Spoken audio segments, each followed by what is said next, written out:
Et coucou, c'est la première fois que ça m'arrive, mais je crois que ça fait 4 fois que je tourne cette vidéo. Ça fait 4 fois parce que bien souvent j'ai l'impression que je m'égare, d'autres j'ai l'impression que je suis pas assez c'est pas assez profond ce que je partage. Mais là je le sens, chaud patate, action, ouvre bien tes oreilles parce que ça va être important ce que je vais déposer dans celle-ci. Le titre de la vidéo n'est pas anodin, on ne naît pas toxique, on le devient. Je vais utiliser une image parce que ça me parle beaucoup plus. Tu es une plante, tu viens au monde avec des besoins. Tu as besoin de lumière et tu as besoin d'eau pour pouvoir offrir de l'oxygène au monde, pour pouvoir faire ce que tu fais, pour pouvoir être ce que tu es. Si je donne de l'eau à cette plante et que le soleil est présent, alors il y a de grandes chances pour qu'elle puisse croître. Maintenant, si je donne du Roundup à la place de cette eau, ou si je mets beaucoup de Roundup dans pas beaucoup d'eau et que j'alimente cette plante avec ce breuvage, est-ce que c'est de la faute de la plante? Non. Est-ce que cette plante va croître? Oui, parce que c'est inhérent au vivant de pousser. Est-ce qu'elle va suradapter son système? Oui, il se peut. J'utilise cette allégorie qui est très intéressante parce que quand tu es enfant, tu as des besoins inhérents à ta nature. Tu as des besoins matériels, tu as besoin de manger, tu as besoin de boire, tu as besoin d'être vêtu, tu as besoin d'un toit. Tu as des besoins dits moins matériels, mais presque plus, sinon autant nécessaire. Tu as besoin d'être aimé, tu as besoin d'être sécurisé, tu as besoin d'être validé. Tu as besoin d'être sécurisé, je crois que j'ai dit. Vu. Ouais. Il semblerait pour beaucoup d'entre nous, ces besoins n'aient pas été présents, n'aient pas été nourris. J'appelle ici le fait que les besoins n'aient pas été nourris. Je vais appeler ça la toxicité. Pourquoi? Parce que pour moi, remplir un besoin, c'est y déposer de l'amour et honorer ce que je suis. C'est parce que j'aime cet enfant que je vais le nourrir, c'est parce que je l'aime que je veux le voir croître dans un environnement sain et serein, c'est parce que je l'aime que je veux le chérir, l'accompagner, le sécuriser, tout en le laissant expérimenter ce qu'il a expérimenté. Maintenant, j'appelle le non-amour tout ce qui va m'empêcher de le nourrir correctement. Si tu n'as pas été sécurisé, si tu n'as pas été bordé, si tu n'as pas été protégé, si tu n'as pas été aimé, tu as été nourri par du non-amour. Le non-amour, je mets un autre mot dessus, j'appelle ça de la toxicité, parce que c'est pas très bon pour ton développement naturel. Sachant qu'on a des capacités d'adaptation incroyables en tant qu'être humain, tu vas quand même croître dans ce terreau qui n'est pas favorable pour ta croissance et dans cette toxicité présente. Tu vas croître et tu vas t'en nourrir puisque c'est la seule nourriture qu'on te donne. Cette toxicité relative au non-amour que te portent tes parents, mais il faut prendre en considération que eux-mêmes sont clafis de non-amour, sinon ils ne seraient pas en capacité de te donner cet non-amour si ce n'était pas à l'intérieur d'eux-mêmes. Donc, tout ça pour dire qu'effectivement, ils ont fait ce qu'ils ont plu, papa petit patata, n'en demeure pas moins que c'était depuis un espace non aimant qui t'ont nourri de cette façon-là. Tu t'es développé dans ce terreau où on t'a nourri de non-amour. Ce non-amour qui s'est développé en toi a pris possession de plein d'espaces qui te composent. De l'affirmation de toi, de la confiance en toi, de l'estime de toi, de la valeur que tu te donnes, de l'image que tu te donnes, de la façon dont tu te traites en gros, quoi. Si tu as été nourri de non-amour, il y a fort à parier que tu vas retrouver ce non-amour dans les liens que tu entretiens aujourd'hui si tu n'as pas fait retour et tu n'as pas pensé ces blessures. J'appelle toxicité cette non-amour, donc je suis un petit peu fatiguée d'entendre que les gens sont toxiques, que patati patata, oui mais lui il est toxique. Très peu de gens consciemment veulent faire du mal aux autres. Sont toxiques les gens qui consciemment font et posent des actions pour nuire et pour faire du mal aux autres. Je parle là de la plupart des communs des mortels qui inconsciemment font souffrir parce que inconsciemment, ils ne s'en rappellent pas, ils ne le savent pas, ils ne se sont pas encore rencontrés sur certaines latitudes, ils sont clafis de souffrance. Cette toxicité que tu peux observer dans les liens avec l'autre aujourd'hui, de cette même autre qui ne peut pas nourrir tes besoins, qui ne respecte pas tes besoins, qui ne valorise pas qui tu est présente dans ce lien-là, parce que c'est déjà présent à l'intérieur de toi. C'est vraiment à prendre en considération. C'est présent à l'intérieur de toi parce que dans ton enfance, c'est ce dont on t'a nourri. Tu t'es construit avec et dans. Ce n'est pas ce que tu es, mais c'est ce que tu portes. Ce n'est pas ta signature originelle, mais ça va se retrouver dans les actions et dans les faits et gestes et dans les paroles que tu poses aujourd'hui. J'appelle non-amour le non-respect des besoins qui sont tiens, pour rester entendable. Parce qu'il va bien falloir, à un moment donné, entendre l'inentendable et accepter l'inacceptable condition qui fut nôtre, étant enfant. Oui, oui, oui et oui. L'adulte que tu es, c'est peut-être fait violer. L'adulte que tu es, c'est peut-être fait humilier. C'est peut-être fait rejeter, abandonner, trahir. Les parents que tu as eus ou les personnes qui t'ont élevé t'ont peut-être fait croire que c'était mieux quand tu fermais ta gueule. J'utilise ces mots parce que c'est quand même important de prendre en considération que tant qu'on ne fera pas retour sur ce que nous avons vécu dans notre structure familiale, alors on rejouera en permanence ce qui s'est joué dans celle-ci, dans notre présent. Je ne parle pas là d'aller chercher consciemment la blessure, je parle là de la voir quand elle se présente. Je vois beaucoup de gens qui sont en contraction en ce moment, parce qu'en lutte avec leur histoire relative à l'enfance. Parce que je ne vais pas aller fouiller dans le passé, parce que bon, ils ont fait au mieux. Mais clairement qu'ils ont fait au mieux. Et j'entends le piège derrière. Ils ont fait au mieux, c'est pas si grave. Ils ont fait au mieux et j'ai vécu une putain d'injustice. Mais tant que je ne reconnais pas cette putain d'injustice comme étant mienne, je continue d'assassiner cet enfant qui fut mien et que je suis encore. Tant que je ne vais pas le récupérer en acceptant la condition qui fut sienne, les horreurs qu'il a traversées et que je porte encore, alors je continuerai d'attirer à moi des projecteurs, des miroirs qui vont me refléter cette souffrance. Et j'ai l'impression que ce n'est plus possible de se fuir. J'ai l'impression que la vie invite, convoque de plus en plus, souvent, de plus en plus intensément à nos authenticités. L'authenticité, c'est ce que tu es dans ta source originale avant d'avoir été rempli de toxicité. Et bien évidemment, il est important de comprendre que cette toxicité n'est pas toi. Donc, si tu la juges aujourd'hui et si tu te sens coupable et si tu te tapes dessus d'avoir posé certaines de tes actions, alors tu continues d'être le bourreau. Donc tu continues aussi d'être la victime. Donc tu continues peut-être à chercher un sauveur ou à te sauver.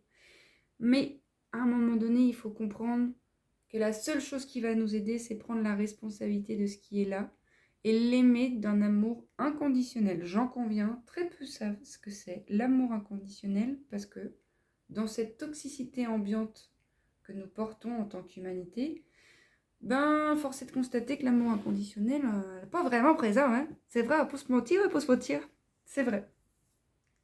N'en demeure pas moins qu'aujourd'hui, la seule façon de penser ta blessure, c'est cet amour inconditionnel. C'est d'accepter de mettre un genou à terre devant la convocation du vivant et de t'effondrer dans ce qui fut tien et ce qui se rejoue en permanence. Et tant que tu ne t'effondreras pas, parce qu'il faut prendre en considération que un enfant de 3 mois, quand il a faim et qui pleure et qui réclame son manger, c'est très intense comme crise de larmes.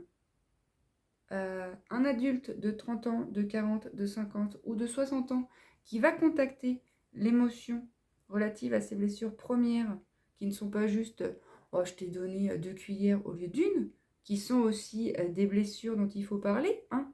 Il y a vraiment de l'inceste, il y a vraiment du vol, il y a vraiment du viol, il y a vraiment des attouchements, il y a vraiment de l'utilisation, il y a vraiment de l'objectisation, il y a vraiment une volonté de... C'est pas une volonté de nuire parce que c'est inconsciente, mais c'est vraiment une nuisance qui se goûte dans certaines expériences relatives à l'enfance. Il faut l'entendre, il faut vraiment accepter d'entendre nos conditions qui furent nôtres et qui sont loin d'être luisantes. Alors bien évidemment qu'il semblerait que tout le monde n'ait pas vécu les mêmes traumas, mais il y a certains traumas qui totochent plus que d'autres et qui sont devenus des sujets tabous. Alors il faut en parler, il faut briser, il faut utiliser les mots pour mettre en mots les mots, quoi. Il faut faire circuler. Et quand on va s'entendre sur ce qu'on a vécu, quand on va donner son accord à ce qui a été, mais qui est déjà là en fait. Hein. Donner son accord et s'entendre, c'est juste tendre l'oreille sur cette partie de soi qui hurle et qui pleure et qui crie. Cet enfant qui a été violé, humilié, trahi, rejeté, tapé, frappé, mal nourri. Parce que c'est vrai, c'est vrai. C'est vrai et ça existe. Et c'est pour beaucoup d'entre nous le cas et bien plus que ce qu'on croit.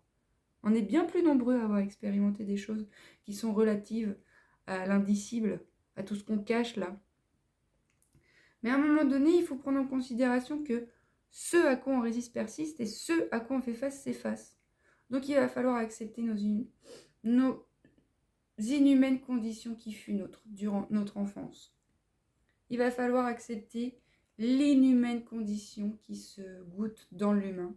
Il va falloir accepter ce non-amour présent. Il va falloir accepter cette toxicité qui est nôtre et l'accepter les bras ouverts avec l'amour inconditionnel qui est tout aussi nôtre et qui est là à l'intérieur de toi. Et j'en conviens, c'est pas simple.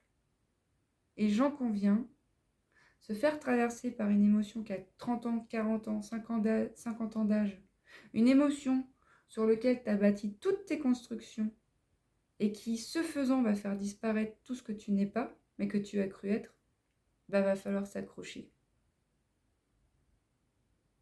C'est vrai. Parce que c'est éprouvant dans la chair. Parce que c'est souffrant. Mais en même temps, aujourd'hui, t'imagines qu'en tant qu'adulte, si je te dis il y a un enfant qui s'est fait violer, ça va te faire mon Dieu, mais c'est horrible. Mais ouais, mais ton histoire, elle est peut-être tout autant.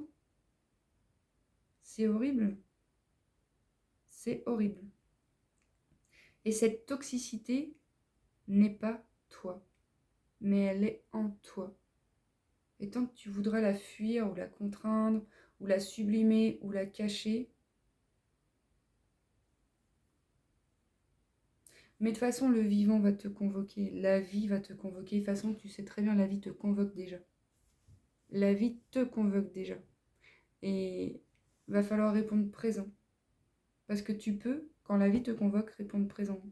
C'est sans danger ici, maintenant et tout de suite. Et si c'est la proposition du vivant, bah, le vivant sait très bien que tu es en capacité de recevoir ce qui est là, dans cette convocation, dans cette réconciliation possible. Donc vraiment, il y a plusieurs choses dans cette vidéo, mais déjà, il y a une immense déculpabilité que je voudrais t'offrir, c'est que cette toxicité qui est en toi n'est pas toi. Ok ? Ça, c'est vraiment important à comprendre. Ensuite, seconde chose, c'est que, bien évidemment, que ça fait mal, mais il faut prendre en considération que ça fait mal parce que ça a déjà fait mal et que ce mal se rejoue. La libération est possible uniquement quand tu répondras présent aux convocations qui sont faites par le vivant à travers des rencontres, des expériences qui vont venir réactiver une tension en toi qui n'est que l'indication qu'il y a quelque chose qui demande à être vu. Et cette tension, si tu la fuis, si tu composes avec, si tu t'en accommodes, tu es encore dans le mode de survie. Et la survie, elle a été nécessaire pour mettre quelque chose sur la vie. Donc c'est pas vraiment relatif au vivant ni ce que tu as été, ni à ce que tu es. Donc voilà, il n'y a de toxicité que dans les expériences, et ces expériences que nous avons, qui nous ont empreintes d'une certaine vibration, sont encore en nous, et du coup se rejouent à l'extérieur. Mais crois-moi, tu as le droit à autre chose. T'es pas seul sur ce chemin, on est des milliers, t'as pas à être seul, tu peux t'offrir des espaces de guérison, parce que ça se fait pas tout seul. Tu peux choisir d'être accompagné sur ce sentier, parce que c'est compliqué tout seul. Tu peux aussi accepter d'en vouloir à tes parents. Tu peux aussi accepter la haine et la colère que tu as à leur rencontre quand tu reconnectes tout ça, tout ce qui a été. En acceptant, tu vas faire circuler. En acceptant dans la chair, pas en acceptant juste avec ta tête. Parce que souvent, plus la tête, elle a tendance à dire oui, mais ils ont fait ce qu'ils ont pu. Hein. Ouais, c'est ok, c'est vrai. Il ne faudra pas que ça vienne contraindre le j'ai souffert du feu de Dieu, je souffre encore. Voilà, c'est ok. Ils ont fait ce qu'ils ont pu, c'est vrai. Et c'était pas suffisant, c'est vrai aussi. Ils ont fait ce qu'ils ont pu, c'est vrai. Et c'était injuste, c'est vrai aussi. Ça ne fait pas de tes parents des mauvais parents, ça fait des parents qui ont aussi eu à porter une toxicité qu'on leur aura donnée très petit. Voilà, il semblerait qu'on soit là pour transmuter cette toxicité et redonner la superbe au vivant. Voilà. Je crois que c'est à peu près tout, même si j'avoue que je pourrais dire beaucoup plus de choses parce que j'ai quand même l'impression que les personnes qui ont été amenées à vivre avec un taux de toxicité du feu de Dieu ont déployé des capacités de compréhension, de ressenti, de compassion, d'empathie, d'hypervigilance à l'autre, mais parce qu'il a fallu être en une hypervigilance en soi à un moment donné, et que le traumatisme nous a tellement mis à côté et à l'extérieur qu'en fait l'extérieur est devenu ce que nous sommes, donc c'est pour ça qu'on a des capacités de ressenti incroyables. Bah ouais, c'est incroyable. Et c'est ok, c'est aussi des aptitudes qui sont magnifiques. Il faut juste pouvoir s'en servir à bon escient, et pour ce faire, il faut déjà répondre présent et accepter de ressentir ce qui a été. Voilà mon ami. Je crois que c'est à peu près tout ce que je voulais dire, même si non, je pourrais parler pendant 1000 ans. Mais c'est pas l'idée parce que j'ai pas de carte mémoire qui dure 1000 ans et que j'ai autre chose à faire que de parler dans le téléphone pendant 1000 ans. N'en demeure pas moins que j'avais vraiment à cœur de partager que très peu de personnes sont consciemment toxiques. On a tous à cœur d'être en paix et puis d'être en lien correctement. C'est juste qu'on nous a pas appris et qu'on est en train d'apprendre ensemble comment faire. Ok ? Donc, let's go to the shall, l'aventure continue. N'oublie pas, t'es unique et magnifique, même avec cette toxicité. Ça n'a pas altéré l'inaltérable magnificence que tu es. Ok ? C'est là, c'est tout le temps là, cette magnificence inaltérable. C'est quelque chose d'inviolable, c'est quelque chose d'imprenable, c'est quelque chose qui est toujours là.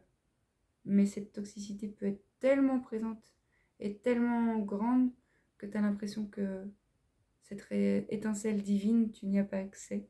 Et pourtant, tu sais très bien que c'est là. Je suis sûre que tu as expérimenté des moments dans ta vie où tu y as goûté pleinement.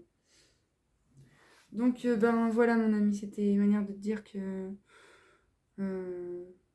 tu n'es pas quelqu'un de toxique. Tu as de la toxicité en toi. C'est complètement différent. Et ce n'est pas ta faute si tu as de la toxicité en toi. Et tu as été victime de cette toxicité. Voilà, c'est tout ce que je voulais te dire. Voilà. Eh bien, bonne soirée, bonne matinée, bonne journée, bonne nuit, bon appétit, que sais-je.